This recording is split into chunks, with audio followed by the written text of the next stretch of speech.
Gente, senta aqui do meu lado e segura o que você tiver na mão, porque o que chega hoje nesse espaço é do tipo que faz você rever tudo. Cada rifa que você comprou, cada madrugada assistindo story de carro importado pensando que vida boa essa pessoa tem, cada like dado sem pensar duas vezes. Tudo isso vai ganhar um significado completamente diferente quando você terminar de ouvir o que eu tenho para contar. E olha, eu digo isso sem draminha, sem inflação de bafo de canal que precisa de visualização a qualquer custo. Digo porque esse caso tem camadas, gente. Camadas que um homem gravando do banco de um carro ordinário no Uruguai, com o teto descascando e o estômago às vezes vazio, foi soltando uma a uma sem parar, sem recuar, sem deixar ninguém calar ele. Esse homem se chama Frank. E segredo quem guarda é cofre. Presta atenção nesse detalhe, porque ele vai importar muito mais do que parece agora. Deolane Bezerra usou a própria fama como escudo para lavar dinheiro de facção criminosa, enquanto o Brasil inteiro aplaudia o estilo de vida dela. E olha que isso é só o começo, gente, porque ela fazia isso à luz do dia, no feed, no story, na rifa, no Reels, na live, e ninguém desconfiava porque ninguém imagina que alguém tão exposto publicamente pudesse estar no centro de um esquema criminoso tão bem montado. E se você já tá passada igual a gente com o que a Deolane fez, se inscreve nesse espaço agora, porque o que vem aí é camada após camada de bafo e você não vai querer perder nenhuma delas. E se você já tá com aquela sensação de que o chão sumiu debaixo dos seus pés, deixa a inscrição aqui, gente, porque o que ainda tá guardado nessa história é do tipo que não vai aparecer em nenhum telejornal antes de aparecer aqui. Antes de eu continuar, preciso te explicar como esse bafo chegou à tona, porque faz toda a diferença entender a origem da informação. Quando a gente fala de escândalo de celebridade aqui, geralmente é fuxicozinho de internet, polêmica de Twitter, briga de famoso que desaparece da timeline em 48 horas. Mas esse caso aqui é diferente em tudo, gente. Esse caso tem facção criminosa organizada, tem lavagem de dinheiro em escala que a lógica do mercado publicitário não explica, tem família envolvida até o pescoço, e tem um criador de conteúdo que mora no Uruguai, grava do banco de um carro com o teto descascando, diz abertamente que tem dia que come uma vez só porque o dinheiro não rende, e que jogou uma bomba atrás da outra sem parar, sem recuar, sem deixar ninguém calar ele. Esse cara, que se apresenta com o nome de Frank, tem uma característica que a grande imprensa raramente tem. Ele solta a informação no momento em que acha certo, não no momento em que o editor autoriza. E quando ele fala, os jornalões vão atrás depois, não antes. Se você quer acompanhar essa novela do início ao fim sem perder nenhum capítulo, se inscreve nesse espaço agora mesmo, porque essa história tá longe de ter um ponto final e aqui a gente não sai do lugar enquanto tiver bafo com substância para contar. Vamos voltar ao começo dessa história então, porque o contexto importa para você entender o tamanho do que foi construído. A Deolane Bezerra virou celebridade de verdade depois da morte do MC Kevin, né? Ela era viúva, era a advogada famosa. Era a mulher que apareceu destruída, de luto público, e foi construindo uma imagem enorme em cima daquele momento de dor. Com o tempo, entrou em reality, virou rainha do conteúdo, criou um personagem forte e ostentou muito. Lamborghini, mansão, roupa de grife, vida de luxo escancarada em cada publicação, em cada story, em cada aparição. E todo mundo olhava para aquilo e pensava exatamente a mesma coisa. Nossa, a internet paga bem mesmo. A Deolane trabalha, posta, faz publicidade, faz rifa e aí tá o dinheiro. Faz sentido, né? Faz todo sentido até você começar a puxar o fio com mais cuidado e perceber que os nós não fecham do jeito que deveriam. Porque quando você olha de perto, gente, o volume de dinheiro envolvido não fecha com o que o mercado de publicidade digital paga. Para uma marca fechar um contrato de 5 milhões com um influencer, ela precisa ter uma projeção de retorno de pelo menos 30 milhões.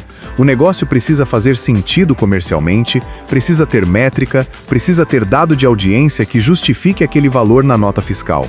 E quando o volume que você movimenta ultrapassa qualquer lógica de mercado publicitário, quando os contratos são grandes demais para justificar só o alcance das suas redes, quando a riqueza cresce num ritmo que o próprio segmento não sustenta, aparece a pergunta que muda tudo: de onde vem o resto?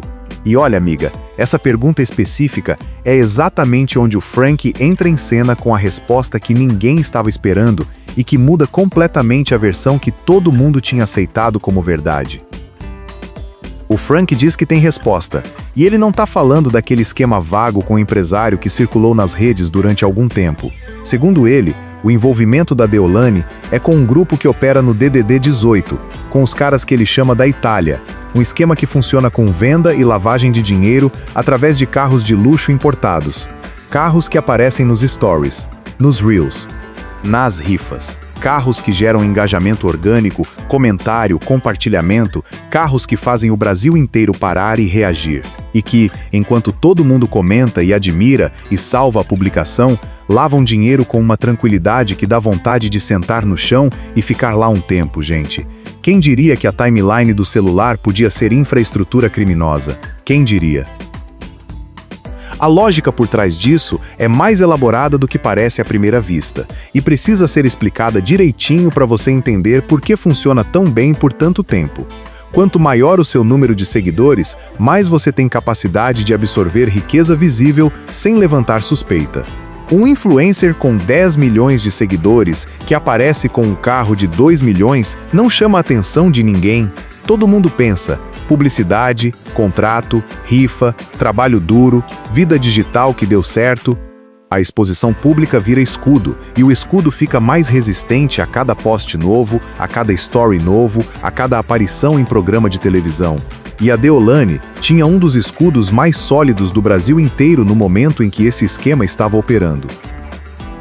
Frank explica isso com uma precisão que arrepia, gente. Ele fala na teoria da psicologia reversa, e o conceito é simples, mas perturbador quando você aplica a situação. Quanto mais ela aparece mostrando que ganha dinheiro da internet de forma legítima, quanto mais convincente for a narrativa pública de influencer rica e trabalhadora, mais ela consegue receber dos caras que precisam lavar grana sem que ninguém levante a sobrancelha. Da fachada digital perfeita. Cada post é uma camada de credibilidade. Cada story é uma justificativa pública de origem de riqueza. Cada rifa é uma transação que parece completamente normal porque tudo ao redor parece completamente normal. Que criatura, gente! Que criatura mesmo esse mecanismo todo! E se você ainda acha que essa história tem só uma camada, se inscreve nesse espaço agora, porque o que vem aí destrói completamente a versão que você conhecia dessa novela. Mas sabe o que é mais perturbador nisso tudo, amiga? O mecanismo funciona porque nós, o público, somos parte ativa dele. A gente assiste, a gente admira, a gente compartilha, a gente alimenta o número de seguidores que torna o esquema viável, que dá credibilidade ao volume de dinheiro movimentado, que faz tudo parecer justificado comercialmente. A plataforma de apostas esportivas que pagou a Deolane valores absurdos de publicidade? Faz sentido dentro dessa lógica, porque o volume de audiência que ela movimenta justifica qualquer contrato, pelo menos no papel, pelo menos para quem olha de fora sem questionar. Mas por dentro, gente, por dentro a história é outra completamente diferente do que o feed sugeria toda manhã. E voltando ao esquema, porque tem um detalhe técnico aqui que eu preciso te explicar com calma para você entender o tamanho real da operação. Frank detalha como a rifa funciona como instrumento de lavagem. Você vende cotas a 1 centavo cada. Com 1 milhão de números disponíveis, você pode arrecadar um volume enorme em pouco tempo de apostadores reais, de pessoas que compraram cota com a esperança genuína de ganhar um carro importado de luxo. Aí você cria um ganhador falso, faz o teatrinho da entrega, filma, posta, a galera comemora nos comentários, e o dinheiro que entrou, misturado com dinheiro de origem criminosa que entrou através de compras de cotas laranja, sai lavado, limpo na aparência, justificado pelo sorteio, com nota fiscal e tudo mais. E a justiça brasileira, olha esse detalhe, poderia exigir acompanhamento presencial de entrega de prêmios em sorteios online. Mas não exige. E enquanto não exige, o esquema segue funcionando com uma naturalidade que dói de ver, gente. Dói de verdade. Mas tem ainda mais gente nessa história. Muito mais gente. E esse é um detalhe que a maioria ainda não parou para processar direito. Frank diz que as irmãs da Deolane também entram na linha de investigação. A família inteira dentro do esquema, gente. E não é rumor solto, não é achismo de canal sensacionalista querendo esticar o bafo além do que tem. A irmã da Deolane já tinha ligação conhecida com um narcotraficante e isso estava nos jornais muito antes de Frank abrir a boca sobre qualquer coisa. O que Frank traz de novo, o que ninguém mais tinha montado de forma tão direta, é o raio-x interno de como o esquema funciona, os braços, as conexões, os nomes, os endereços físicos operando como fachada. Ele chegou a mostrar imagens numa transmissão ao vivo, citou uma loja de roupas de grife em uma rua específica como ponto de lavagem ligado a um cara que ele chama de Catão, uma loja, com endereço, com imagens na tela. Isso deixa de ser teoria e vira dado rastreável, gente. E sabe o que o Frank fez propositalmente com parte do que tinha? Ele segurou. Por quê? Porque, segundo ele, se você solta tudo de uma vez, os envolvidos agem imediatamente. Entram na justiça, pedem remoção de conteúdo, mandam advogado com liminar, tentam calar a fonte antes que o incêndio se alastre além do controlável. Ele aprendeu isso na prática, amigo, não na teoria. Guilherme Boulos, que nem é parte central dessa história da Deolane, teria entrado com pedido na justiça especificamente contra os vídeos do Frank, não contra outros canais que cobriam exatamente os mesmos assuntos com os mesmos dados. Só os vídeos dele, e Frank interpreta isso como confirmação de que ele está chegando perto de algo que incomoda muita gente com poder e com recurso jurídico para reagir rápido. Guarda esse nome aí, porque ele vai aparecer de novo nessa história. E sabe o que chama atenção no Frank enquanto tudo isso acontecia ao redor dele? O canal explodiu. Passou de 400 mil inscrições em pouco tempo, com um vídeo batendo mais de 1 milhão de visualizações num intervalo que canais estruturados levam meses para alcançar.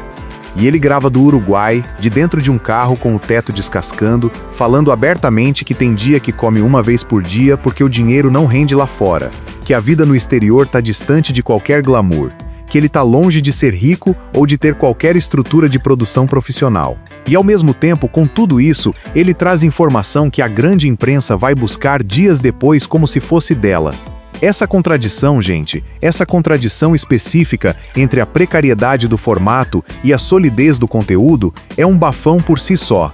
E a gente ainda nem chegou na parte mais pesada de toda essa história.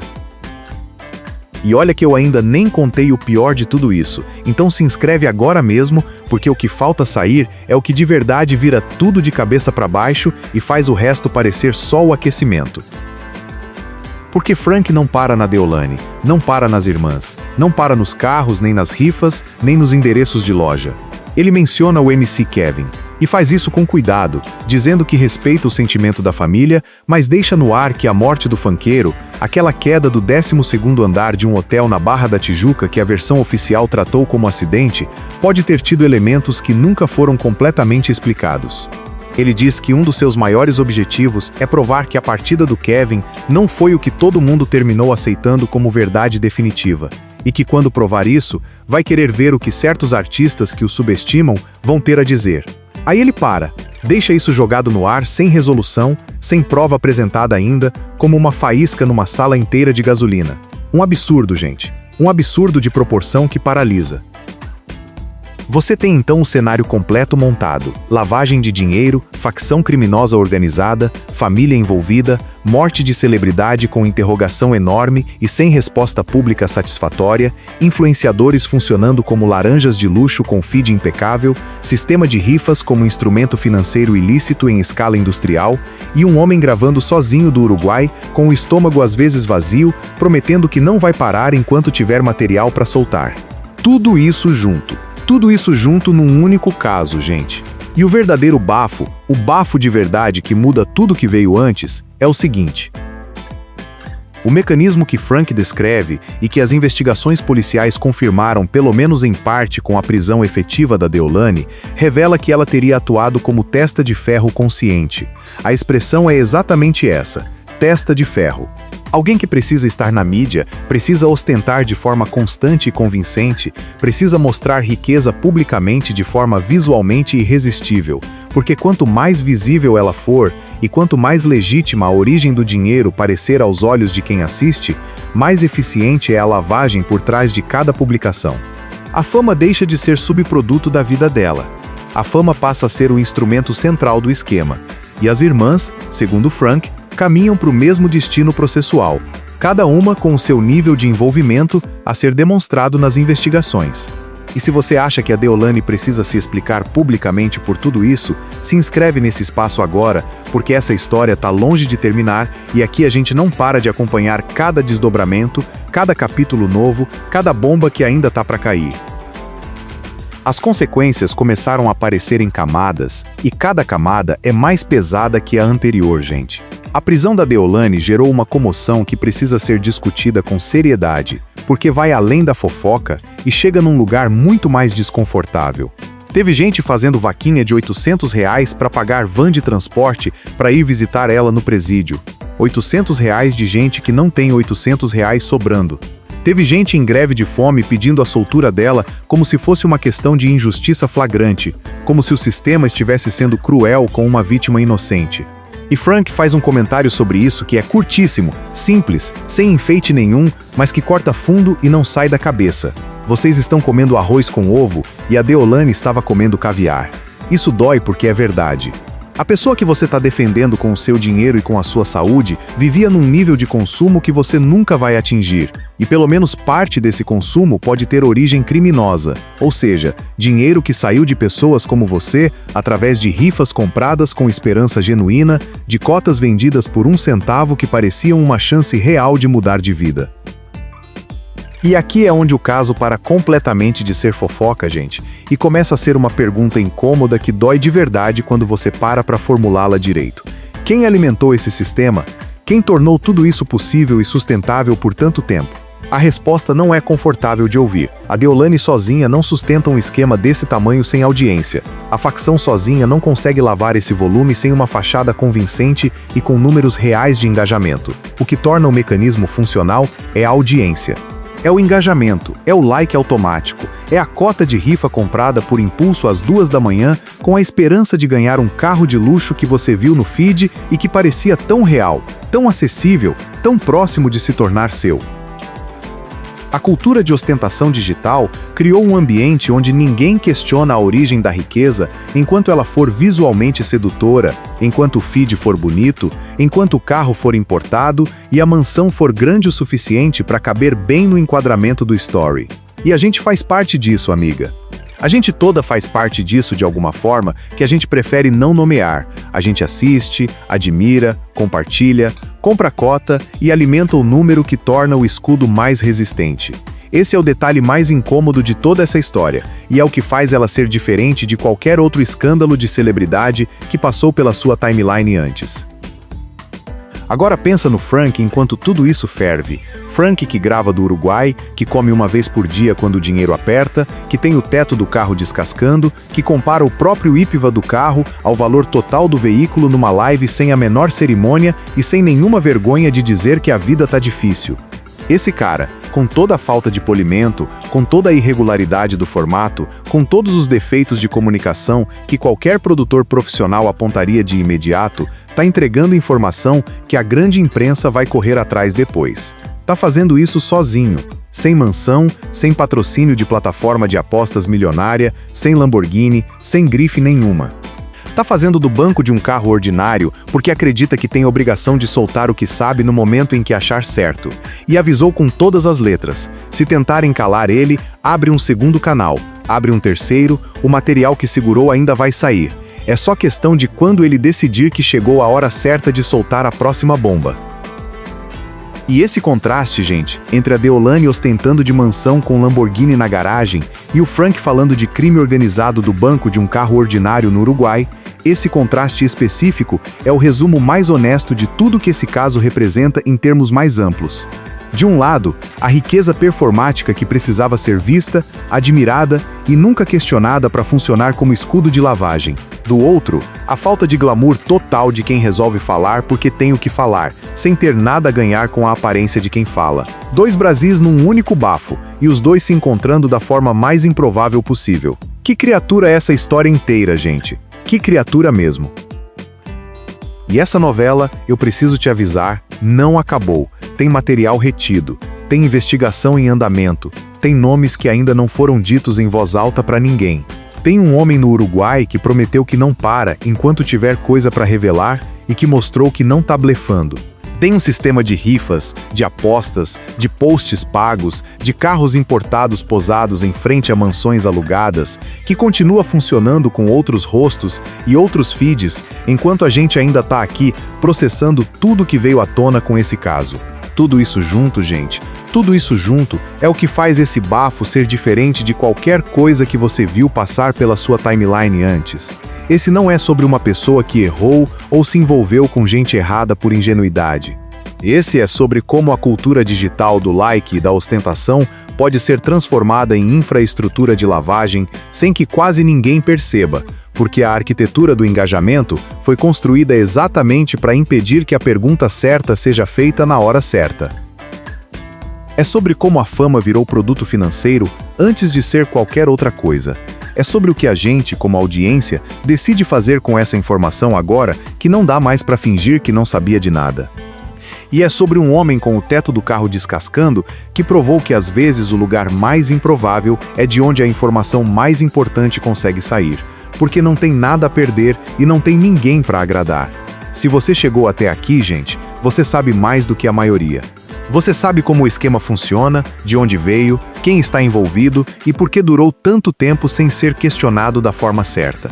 Então deixa o like, se inscreve nesse espaço e manda pra gente nas redes o próximo bafo que você quer que a gente destrinche, porque aqui a gente não fecha enquanto tiver fofoca com substância e com verdade pra contar.